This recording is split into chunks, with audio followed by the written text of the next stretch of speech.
Hey everyone, and welcome to our deep dive today. We're tackling something that's all around us, but we don't always stop to think about it. Globalization. It's a pretty big topic, right? For sure. I mean, think about it. You could be sipping coffee from beans grown in South America while scrolling through news on your phone that was made in Asia. The world's shrunk, that's for sure. Exactly. And today, we're going to trace how we went from, well, scattered communities to this interconnected global village. Our guide for this journey is a podcast script called The Global Village, A Connected World. It's a journey spanning centuries. Yeah, and I bet there are fascinating links between what happened way back when and our lives today. Oh, absolutely. The echoes of the past are everywhere if you know where to look. So let's start with something that's always captured my imagination. Yeah. The Silk Road. I know it was this massive network that crossed continents around 130 BCE, but it wasn't just about silk and spices, was it? Oh, not at all. Goods were flowing, sure, but ideas and religions were traveling those routes too. Really? Yeah. Buddhism, for example, spread from India all the way to East Asia along the Silk Road. And it changed as it went, evolving along the way. In fact, some scholars even argue that Zen Buddhism, with its meditation and mindfulness, Yeah. might not have developed as we know it without that Silk Road connection. Wow. So it's like an ancient version of the internet almost. Not just transmitting data, but entire belief systems. Exactly. The Silk Road shows us that globalization has never been just about trade. It's always been about the exchange and the evolution of cultures. That makes me think about the age of exploration, with explorers like Columbus and Magellan sailing off to discover new lands. How did they fit into this whole interconnectedness thing? Well, they opened up brand new trade routes and led to the Columbian Exchange. That was this huge transfer of plants and animals, even diseases, between the Old World and the New World. Oh, right. Like I read somewhere that tomatoes actually came from South America. Can you imagine Italian food without tomatoes? Right, we can thank those explorers for that. It's mind-blowing. But of course, we got to acknowledge the darker side of the age of exploration, too. I mean, the search for new lands and resources led to some pretty awful things like colonization and the slave trade. Those are dark chapters in the story of globalization. Absolutely. It highlights a tension that we're still grappling with today. How do we balance the desire for progress and expansion with the ethical implications? It's a complicated legacy that's still shaping our world today. It sure is. Speaking of progress, the Industrial Revolution really kicked things into high gear, didn't it? Suddenly we had mass production and new inventions like steamships and railroads, and goods could be transported across the globe on a scale we'd never seen before. Exactly. For the first time, everyday people could have access to products from faraway lands. Imagine how fashionable and affordable Indian textiles became in Europe, for example. That changed not only wardrobes, but also people's perception of style and culture. That's a great point. And then in the mid-1800s came the telegraph. Suddenly, news could cross oceans in minutes. It's hard to even imagine how different life must have been before instant communication. What do you think the impact of the telegraph was on the way people thought about the world? It really did shrink the world. Events that were happening far away suddenly felt immediate and relevant. It's kind of like a precursor to the 24/7 news cycle we have today. It's amazing to think how the telegraph basically laid the groundwork for this globalized understanding of current events. Wow. So from slow boats to instant messages, we've come a long way. We have. And then, of course, the 20th century brought even more dramatic changes. I mean, 2 world wars reshaped the global landscape. It's almost hard to fathom the impact of those conflicts. I know, but those devastating wars actually forced nations to cooperate in totally new ways. Organizations like the United Nations and the World Bank, they came out of this need to rebuild and prevent future wars. It's like out of the ashes of conflict, a new era of collaboration emerged. You could say that. And it's not just about institutions. Think about the cultural exchange that exploded during this period. Jazz spreading around the world, Bollywood films gaining global popularity, the Olympics bringing nations together in competition. Yeah, it's like finding a silver lining in a very dark cloud. Exactly. It reminds us that even in the midst of conflict, there's this human desire for connection and cultural exchange. It's as if the world was seeking comfort and unity through shared experiences. That paved the way for the globalized culture we see today. So even in those turbulent times, the seeds of our interconnected world were being sown. They were indeed. And speaking of interconnectedness, that brings us to the technology that really revolutionized our world. You know, it's kind of mind-blowing when you think about how technology, on one hand, connects us globally, but on the other hand, throws all these ethical challenges at us. It really is a constant balancing act, isn't it? I mean, think about AI. It's helping us diagnose diseases, and blockchain is making supply chains more transparent. These are huge advancements. They are. But then you have to consider the potential for misuse, like AI algorithms with built-in biases or blockchain being used for, like, illegal stuff. Exactly. It all boils down to the fact that these technologies are tools, and their impact ultimately depends on us on how we choose to use them. It goes back to that idea of global citizenship, being aware of the consequences of our actions and trying our best to use these tools responsibly. It does feel like the choices we're making now are going to have a huge impact on the future of globalization. I couldn't agree more. Global citizenship is not just about understanding what's happening, it's about getting involved, asking the tough questions, challenging assumptions, and using our voices and our actions to push globalization towards a more just and sustainable path. I get it, but sometimes it feels kind of overwhelming, you know? Like we're all part of this massive experiment with these consequences that are rippling across the entire planet. It's true, but it's also empowering, don't you think? Every decision we make, every product we buy, every cause we support, it all contributes to the kind of interconnected world we want to live in. That's a good point. It makes me think about the cultural side of globalization. We talked about the spread of things like fast food chains. Does that mean that globalization will inevitably lead to this, like, bland, homogenized culture? Or can it also encourage diversity and understanding? It's a tough question. While the global reach of brands might create this sense of sameness, it can also spark a renewed interest in local traditions. And it can even lead to new hybrid forms of culture. Think about fusion cuisine. It blends culinary traditions from different parts of the world to create something totally new and exciting. Yeah, that's a great example. Globalization's not a one-way street after all. It's this dynamic exchange that can lead to cultures blending together, but also cultures becoming even more distinct. You got it. It's all about finding that balance, embracing what's global while preserving what's local. It's about recognizing that having diverse cultures is a strength, not a threat. You know, that makes me think back to what you were saying earlier about the Silk Road. Even though it was this pathway for trade and cultural exchange, it also led to conflict, these clashes of civilizations. It seems like globalization has always had this, like, double-edged sword quality to it. It certainly has.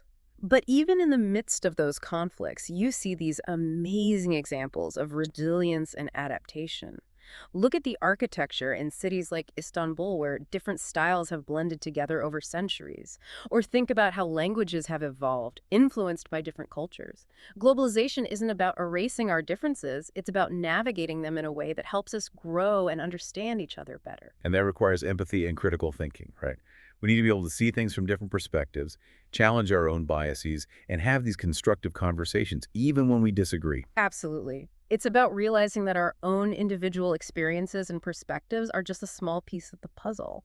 And by engaging with people who have different views, we can broaden our understanding of the world. It's like that saying, the more you know, the more you realize you don't know.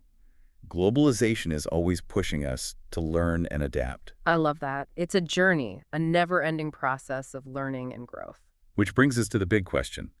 What's next for globalization? I mean, we've come so far from those early trade routes to this hyper-connected digital world we live in today. What do you think the next chapter holds? If we could predict the future, we'd be rich. But seriously, it's tough to say for sure. However, if we look at the trends that are shaping the world today, things like the rapid pace of technological advancements, the growing awareness of social and environmental issues, and the increasing interconnectedness of everything, well, we can start to see some possibilities emerge. So, like with things like AI and automation advancing so rapidly, how will the global workforce adapt? And how do we make sure we're dealing with the ethical implications of these technologies? Those are crucial questions. We need to be thinking ahead, working together to shape a future where technology serves humanity, not the other way around. It's going to take a global effort to make sure that the benefits of these advancements are shared fairly. For sure. And then there's climate change. Yeah. It's becoming more urgent every day. Can globalization actually be a force for good in tackling this challenge? Can we use this interconnectedness to address this threat that affects every single one of us? I really believe we can. The Paris Agreement, even with its flaws, shows that global cooperation on climate change is possible. It's a starting point, and we need to keep building on that momentum to create a more sustainable future for everyone. So it sounds like the future of globalization depends on our ability to harness its potential while being mindful of the risks. I think you've nailed it. It's about finding that balance, progress and sustainability, individuality and interconnectedness. It's not easy, but it's essential. So much to consider. I'm really curious to hear your final thoughts on what all of this means for us, the global citizens navigating this interconnected world. Well, I think the most important thing to remember is that the future of globalization isn't set in stone. It's being shaped right now by the choices we make, the actions we take, the conversations we have. Every single one of us has a role to play in creating the kind of interconnected world we want to live in. That's a powerful message. It means that even small actions can contribute to a more just, equitable, and sustainable global society. Right. Whether it's supporting businesses that do things the right way, speaking up for policies that promote social justice, or even just having respectful conversations with people from different cultures, every effort makes a difference. It's all about recognizing that we're connected and that what we do has an impact beyond our own little corner of the world. Exactly. Global citizenship is about understanding that connection and acting in a way that reflects that understanding. It's a responsibility, but it's also an opportunity. It really puts things into perspective. So as we wrap up our deep dive into globalization, from ancient trade routes to the digital age, it's clear that this is a story that's still being written. It has been an incredible journey, hasn't it? I hope it sparks some new ideas and perspectives for our listeners. I'm sure it has. And remember, the conversation doesn't end here. The future of globalization is in our hands, and every voice matters. What role will you play in shaping this interconnected world? Wow, when you lay it all out like that, it's really incredible. We've come so far from those early Silk Road caravans to today's instant everything global trade. It really hits home how connected we all are. It's true. It's like we're all these threads in this massive, intricate tapestry. Each thread a connection, an exchange, a relationship spanning the whole globe. It's easy to forget that bigger picture when you're just going about your day. Yeah, for sure. And the crazy thing is it feels like the pace of change is just getting faster and faster. Yeah. Think about how much has changed just in the last couple of decades. The internet, social media, it's been an explosion. It really shows the power of human ingenuity, doesn't it? This drive to connect. But it makes you wonder where it's all going. What does it even mean to be a global citizen in this constantly changing world? That's the question we've been trying to unpack this whole time, right? Yeah. And there are no easy answers. Nope. No simple solutions. That's part of what makes it so interesting. Globalization isn't this fixed thing. It's constantly evolving, being shaped and reshaped by tech, politics, culture, everything, really. And by the choices we make, right? As individuals, like we were talking about earlier, the things we buy, the causes we support, it all feeds back into globalization. 100%. We tend to think of it as this big impersonal force, but really it's all driven by the actions of billions of individuals. Us. So to create a better world, more just, equitable, sustainable, it all starts with us, with each of us. I think so. It's realizing that we're not just along for the ride. We're not just consumers, bystanders. We have the power to choose, to speak up, to make a difference. Oh, yeah, I like that. But what can people actually do? How can our listeners become more engaged global citizens? Give us some concrete steps. Well, the first thing is to stay informed. Know what's happening in the world and how it connects to your life. We have so much information available, but it's also about being smart, choosing good sources, getting different perspectives. That's so true. It's easy to get stuck in those echo chambers online, just hearing what you already agree with. You miss the bigger picture. Exactly. That's why it's important to talk to people who see things differently than you do. Challenge your own assumptions. It's through those conversations, being open-minded, that we can start to bridge those divides and understand each other better. And being conscious consumers, right? Supporting businesses that are ethical and sustainable and realizing that what we buy has a real impact on people and the planet. Absolutely. Every time we spend money, it has this ripple effect. It goes way beyond us. If we support companies that match our values, then we're using our buying power to make a difference. We're helping to create a better global economy, one that's responsible and fair. And being active citizens too, right?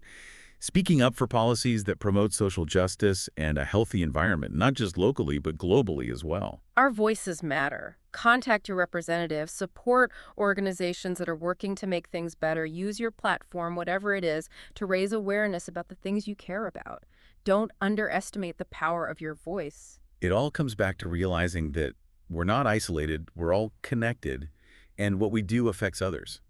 It's about taking that responsibility seriously and trying to leave the world a little bit better than we found it. Couldn't have said it better myself.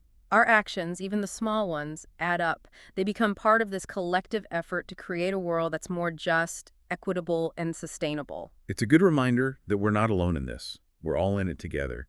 And the future isn't something that just happens to us. We have the power to shape it. We can steer it toward a better future, a future full of hope. And on that note, we've come to the end of our deep dive into globalization. From ancient trade routes to today's digital age, we've explored a lot, haven't we? We have. But like you said, the conversation doesn't stop here. This journey, this story of globalization, it's still unfolding, and each of us gets to decide what role we'll play in shaping it. So to our listeners, thanks for joining us on this deep dive, and until next time, keep those conversations going.